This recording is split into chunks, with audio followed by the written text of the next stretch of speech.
In this video, I'm going to take you through linearity of differential equations. We've spoken about other degree of differential equations. In this video, I'm going to take you through linearity of differential equations. When we say a differential equation is linear, what are the conditions the differential equations must satisfy? So the first one, the highest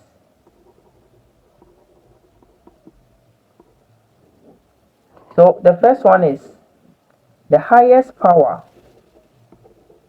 of the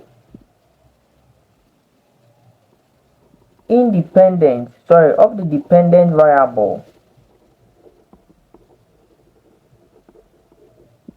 should be 1. So your dependent variable should have a highest power of 1. Then the second thing is you shouldn't have transcendental function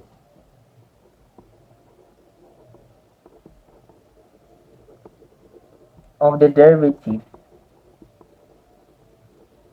When I say transcendental function of the derivative, I mean that you shouldn't have sine of, let's say, y prime, sine of what? Y. So you shouldn't have transcendental function of the derivative and its non-derivative form or undifferentiated form.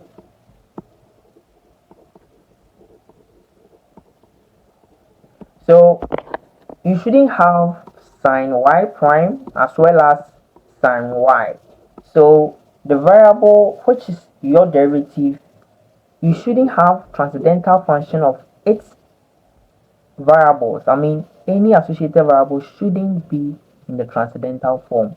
Being log of y prime, no, it doesn't qualify to be a linear. Now, you shouldn't have radical powers of the derivative. Y prime to the power half, no, you don't accept it for it to be a linear differential equation.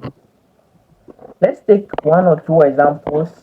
I have 6 examples for you to understand it well. Number 1, y prime plus xy is equal to e to the power xy. Is this equation linear? Now y prime here is true. It's y prime. The highest power is 1. X multiplying y, yes, it's true. Then e to the power x multiplying y. Now we need to express this equation here as y prime plus y multiplying x minus e to the power x equals 0. And we can clearly see that this equation is linear. Now, our second equation. So the equation number 2 that we are going to consider is y prime is equal to x sine y plus e to the power x. In this equation, you realize that you have sine of y, which is transcendental function of this derivative. So when you have trigonometric function of this derivative, then it doesn't qualify it to be linear.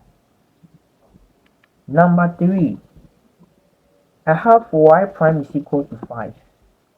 Y prime equals 5 is a simple linear equation because we have y prime plus 0 multiplying y is equal to 5. So meaning that our equation here can satisfy the linearity, hence it is linear. So you can see that all linear equations should have your derivative y prime of t, then plus p of t multiplying the y is equal to a function of what? Let's say x, or a function of t.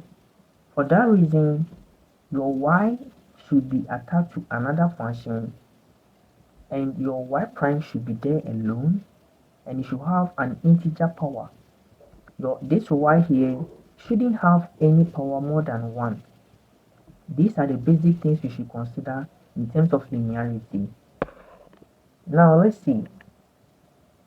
The fourth example is y prime is equal to y squared plus x. To express this in the linear form, we get y prime minus y squared equals x.